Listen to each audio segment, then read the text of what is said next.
Unión de Educadores de la Provincia de Córdoba, junto a los docentes en defensa de la educación pública.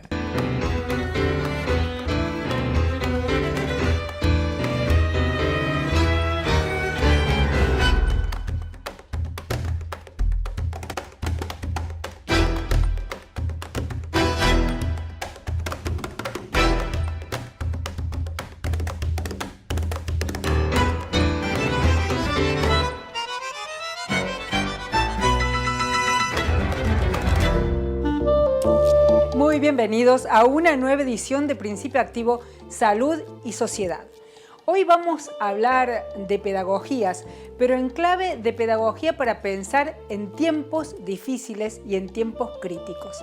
¿Para qué sirve la pedagogía? Para pensarnos a nosotros mismos, como un GPS para orientarnos. Nuestra invitada especial, la doctora en Ciencias Sociales, Carla Weinstock, nos va a guiar en este redescubrirnos y repensarnos nuevamente.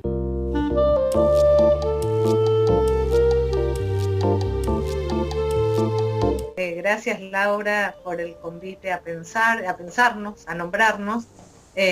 A mí me parece que la filosofía de la educación en nuestra América Latina tiene un nombre propio, que es el pensamiento pedagógico latinoamericano. Un pensamiento situado, y podemos empezar, digamos, por estas tres figuras, ¿no? Pensamiento pedagógico latinoamericano. La idea del pensar situado, pensar desde el sur, pensar desde nuestra América Latina, y entonces la cuestión de qué significa pensar y por qué es importante pensar. A mí me gusta decir que el pensamiento latinoamericano está asociado a la acción. No es un mero pensar, sino que es un pensar y un hacer, ¿no? Por eso a mí me gusta mucho la figura del quehacer, porque la tarea pedagógica es los quehaceres, las tareas, y al mismo tiempo es la pregunta ¿qué hacer? Entonces, me parece que en primer lugar es este vínculo entre un pensar y un hacer, entre un pensar y una acción, una acción del pensamiento. Y yo creo que hay gramáticas pedagógicas del sur, ¿no? Yo las llamo nuestro GPS. Cuando no sabemos cómo orientarnos en el pensamiento, recordamos, volvemos a leer, a releer a autores y autoras tal vez de otro siglo, tal vez contemporáneos, y me interesa la idea de pensar el sur porque tiene que ver con nuestros pensamientos originales y originarios.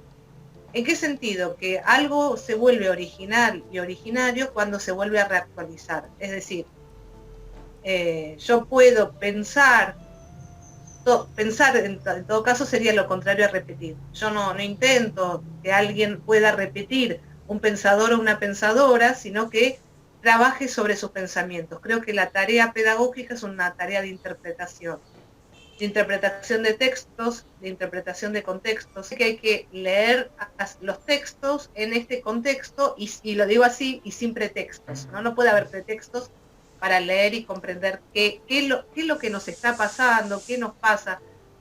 A mí una de las primeras figuras que me surgió en estos tiempos extraños es justamente la idea de cuánto nos extrañamos. Y cuando digo cuánto nos extrañamos, lo tomo como una doble dimensión. Nos extrañamos ante los acontecimientos y nos extrañamos en tanto nuestras querencias, nuestros afectos. Y me parece que el pensamiento latinoamericano, el pensamiento pedagógico latinoamericano, nos permite leer el texto, interpretar contextos, y al mismo tiempo nos permite volver a unir lo que separó la colonialidad, que es el sentir y el pensar. Entonces, a mí me gusta mucho pensar una frase que es pensar desde donde pisan nuestros pies y desear hasta las estrellas. Porque me parece que nuestro pensamiento está, digamos, los materiales de nuestro pensamiento son los derechos y también son los deseos.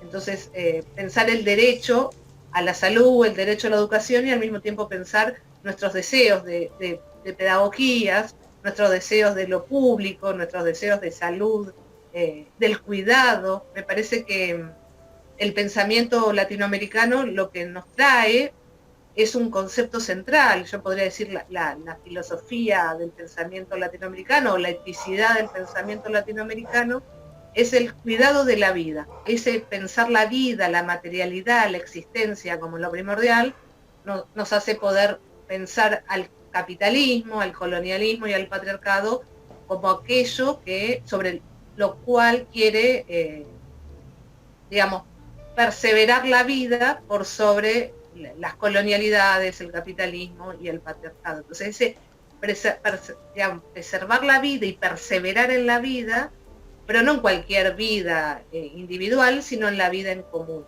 Perseverar y preservar la vida en comunidad a través de las mutualidades, de los recibimientos, de las hospitalidades, y esta idea de perseverar en el ser, me parece que comunitario, hay algo que viene desde el pensamiento latinoamericano, y por eso a mí me gusta decir que las pedagogías son una suerte de bienvenida, ¿no? De bienvenida a las nuevas y a los nuevos, pero también de bienvenidas a los que ya estamos cuidando y, digamos, perseverar en el ser comunitario, en el estar siendo comunitario. Entonces creo que las pedagogías son unas gramáticas poéticas, y la decolonialidad es la denuncia a todas las formas de colonialismo, ¿no? Lo que decíamos antes, el capitalismo, el colonialismo, el patriarcado, porque además no solo hay colonización económica, a la que llamamos expoliación económica, sino que también hay colonialidades del ser, colonialidades del saber. Entonces, esas colonialidades, esa denuncia de las colonialidades, es al mismo tiempo anuncio de decolonizaciones o de descolonización. Con Carla Weinstock asumimos el desafío de pensar desde el sur en nuestro pensamiento original, para reposicionarnos en esta lucha por ser nosotros mismos. En nuestro próximo bloque, el informe de Policía Judicial y la lucha gremial por la insalubridad.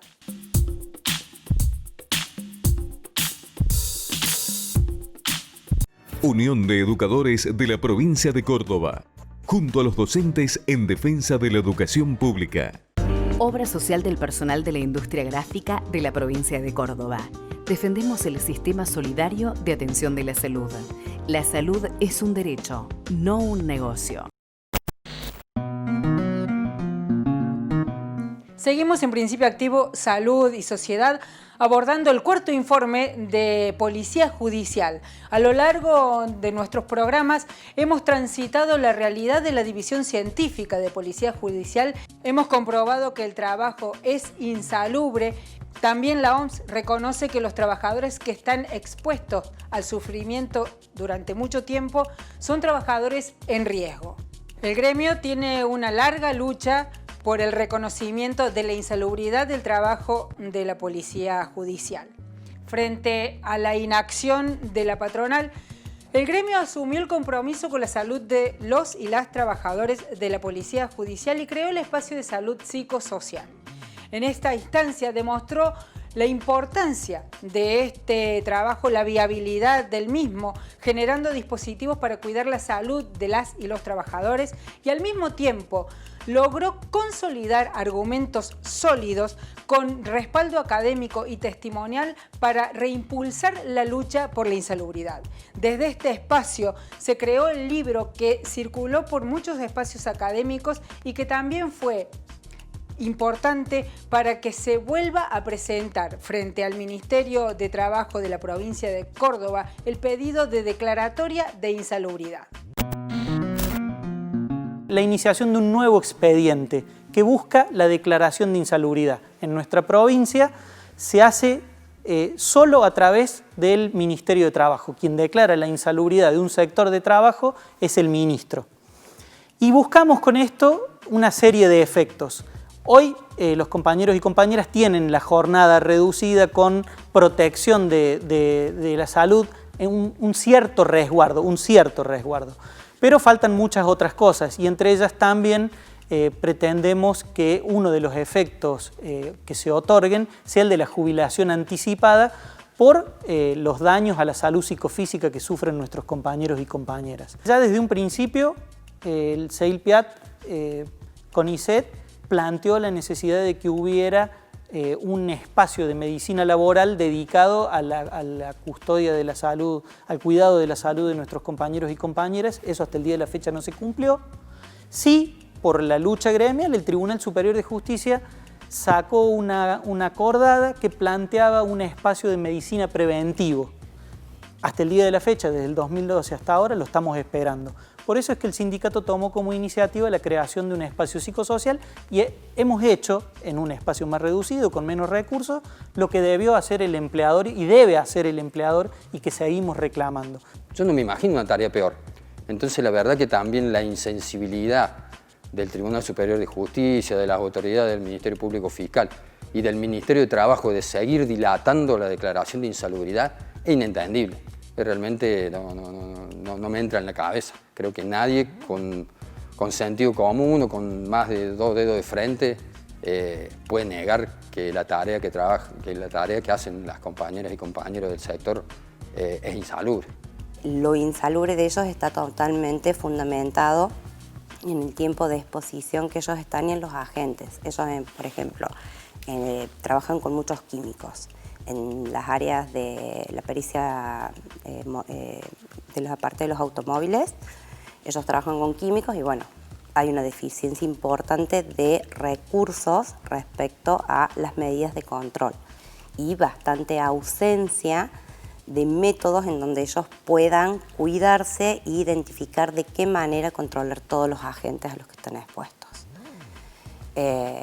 Lo que es, digamos, psicológico y psicosocial, bueno, es indudable, lo tenés en todas las áreas de huella, rastro, fotografías, todos los chicos tienen la misma exposición y eso es acumulativo. Entonces los otros agentes, que podemos hablar como un ejemplo, un agente químico, nosotros lo podemos controlar con algún elemento, pero lo otro que ellos van absorbiendo y que lo van cargando en su mochila, es imposible que lo puedan dejar. Una posibilidad es esto de reducir la exposición, bajar la cantidad de años y que ellos, digamos, se encuentren desarrollando esa actividad. Tendrían que tener un lugar totalmente acorde y en cantidad y de dotación, tanto para hombres como para mujeres, donde puedan bañarse, cambiarse, dejar la ropa, no volverse a llevar esa ropa a la casa. O sea, cuestiones de la Ley de Higiene y Seguridad del Decreto 351 que lo enmarca. Condiciones que debe cumplir todo establecimiento. Por ahí esas son condiciones estructurales con algunas deficiencias. Yo creo que hay 2 cuestiones que son fundamentales. Una es un tratamiento psicológico de evaluación, de seguimiento constante, de psicólogos que puedan colaborar con los peritos para que ellos puedan hablar, cosa que ustedes lo están haciendo desde el gremio de los judiciales. Por eso de alguna manera se manifestó este libro. Yo quedé maravillado con el libro. El libro no solo que cuenta historias que son absolutamente reales, sino que además de eso, el impacto que le genera en las personas, ¿no? Para nosotros a veces es difícil hablar de esto que nos golpea. Y esto no significa que tengamos que hacer algo. Una es esa, la otra es de alguna manera darle las condiciones ideales. Es decir, vos tenés que el funcionario policial está en una carrera de seguridad, los tipos se jubilan jóvenes y ellos arriesgan la vida porque tienen un arma en la cintura y algunos estuvieron toda su vida haciendo administración en una oficina y se jubilaron jóvenes. Acá tenés unos que están en la trinchera investigando los hechos en condiciones de insalubridad. ¿Ustedes creen que la escena del hecho, como yo siempre digo en los cursos que dicto, es adentro de un transatlántico o en medio del Caribe, en un all inclusive? No, olvídense, eso pasa nada más que en la televisión. Las condiciones son muy fronterizas, muy limítrofes, donde obviamente cuando uno los ve a ellos, que yo también cuando tengo casos soy igual, imagínate que el mameluco que llevamos puesto, nuestros barbijos que ahora está de moda, nuestras anteojeras, nuestros guantes, todo lo que vos te imaginas, no solo es para no contaminar la escena, es para que nosotros no nos infectemos, es para que nosotros no nos enfermemos. ¿Sí? Fíjate vos el riesgo que se conlleva cada vez que se aborda una escena en determinadas condiciones. Por eso yo le pediría al funcionario que nos acompañe o que los acompañe a los expertos. No les digo que lo haga durante un mes, que venga una semana nomás, va a ver cómo va a salir. Entonces se va a dar cuenta de lo que es la insalubridad.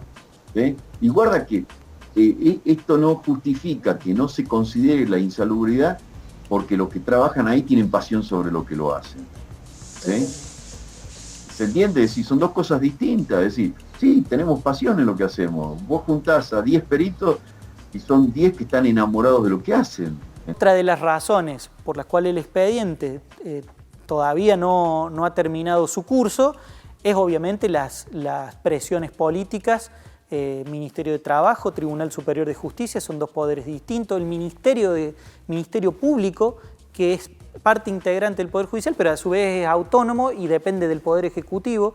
Así que se juegan una serie de relaciones políticas que creo que también están frenando que de una vez por todas se reconozca la insalubridad. No queremos cambiar salud por salario, así que no apuntamos a que se les pague más. Y después, obviamente, hay una cuestión política respecto de la futura,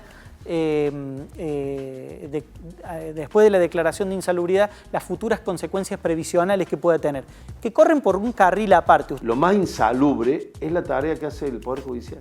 Es realmente lo más insalubre del mundo. ¿Por qué? Porque es un muerto, o sea, el fin de la vida, en el lugar donde sucedió, sin poder hablar con la víctima y sin tener la contención del entorno que te da o una funeraria si ha fallecido o la institución de la terapia intensiva o del hospital o la guardia. En cambio ahí se viven situaciones en sí misma de la violencia de la muerte y el entorno donde sucedió el hecho violento. Registros, relatos e historias que a uno le han contado que a mí me resulta lo más desgarrador que escuché en mi vida. Hace 35 años que soy médico y uno cree que ha visto casi todo, más habiendo trabajado en un hospital público durante 10 años en terapia intensiva.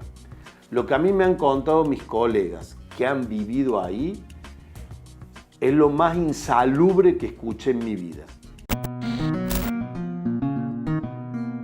Las y los trabajadores de la Policía Judicial, a través de la División Científica, asumen un compromiso y una responsabilidad con su tarea en lo profesional y en lo humano.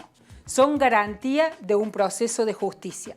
Ahora es hora que la patronal y también el Ministerio de Trabajo de la provincia de Córdoba asuman el mismo rango de compromiso y declaren de forma urgente la insalubridad de esta tarea.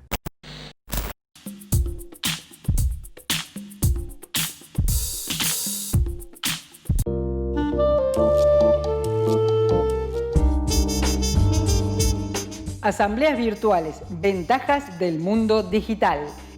En Code Sociedad Anónima, líder mundial en firma digital, junto a DDA, te ofrecen las ventajas de la asamblea virtual. Menos costo, más ágil, más simple, con validez legal y resguardo. Unión de Educadores de la Provincia de Córdoba, junto a los docentes en defensa de la educación pública. BM Consultorios Odontológicos. Somos un equipo de odontólogos formados para prevenir y cuidar tu sonrisa. Te cuidamos, nos cuidamos. Obra social del personal de la industria gráfica de la provincia de Córdoba. Defendemos el sistema solidario de atención de la salud. La salud es un derecho, no un negocio.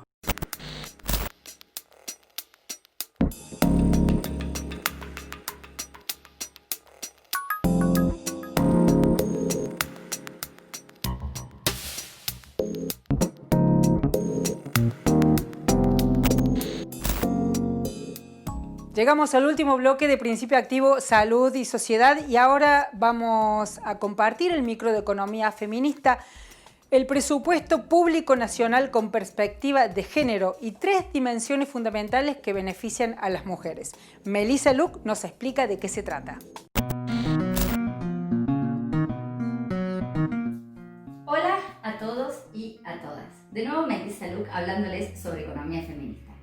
Hoy les quiero contar un poquito cuál es el espíritu que hay detrás del presupuesto público con perspectiva de género que se va a presentar para el año 2021 y que básicamente lo que han hecho desde el Ministerio de Economía es tratar de usar la evidencia empírica de las políticas de emergencia que se llevaron a cabo a lo largo de esta pandemia para poder saber en qué partidas es mejor gastar el dinero para afectar positivamente el colectivo femenino, que como hemos estado hablando a lo largo de todo el año, es más pobre que el colectivo masculino y está en condiciones de precariedad informal mayoritariamente.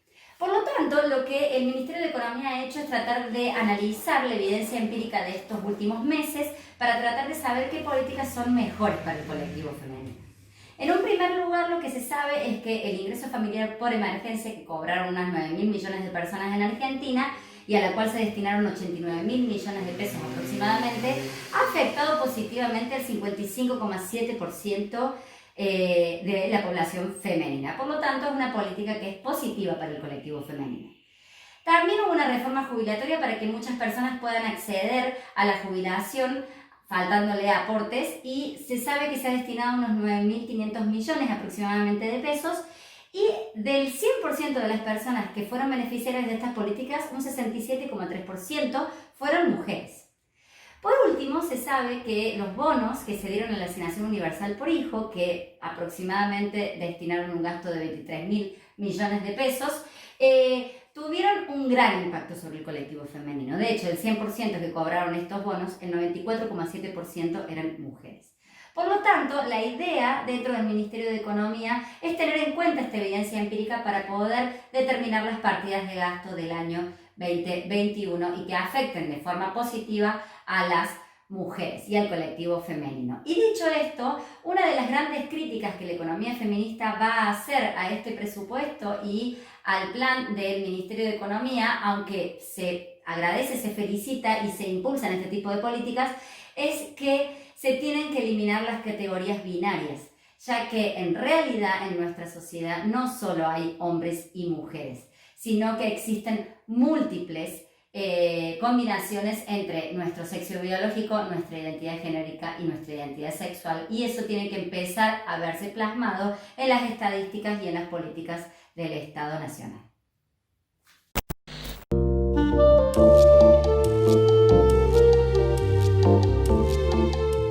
Hoy hablamos de pedagogías del sur en clave de nuestra América, en clave de ternura y diálogo. Son herramientas fundamentales para construir comunidad e igualdad. Son herramientas para pensarnos a nosotros mismos y que no vengan otros a pensarnos o a definirnos a nosotros. Esto último es lo que nos pasa a través de la comunicación de los grandes medios que quieren formatearnos nuestra forma de pensar y que crean una realidad inexistente. La mentira y la manipulación han existido siempre en los medios masivos de comunicación. Lo novedoso de este fenómeno hoy es la masividad que ha adquirido en los últimos tiempos y que las fake news, o sea, las falsas noticias, no solamente son una distorsión de la verdad, sino que crean una realidad realmente inexistente. O sea, nos mienten descaradamente. Por eso desde nuestro programa festejamos y aplaudimos la creación de Nodio, que surge de la Defensoría Pública de la Comunicación Audiovisual. El observatorio tiene como objetivo defender a la ciudadanía y monitorear que no haya fake news ni violencia simbólica en las comunicaciones. Muchos medios masivos de comunicación que por lo general no comunican en relación al interés público, sino a intereses económicos y poderes concentrados nacionales e internacionales, se han visto amenazados. ¿Será tal vez porque mienten descaradamente? No solo es importante la actividad de un observatorio que monitoree que no haya falsas noticias, realidad que también existe en el ámbito privado con organizaciones y observatorios que hacen el chequeo de la información. También es muy importante que nosotros como ciudadanos pensemos en clave crítica. Pensarnos desde el sur, la propuesta de Principio Activo, Salud y Sociedad en el programa de hoy. Hasta la próxima.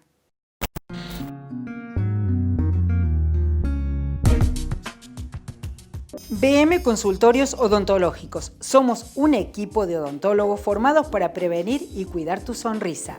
Te cuidamos, nos cuidamos.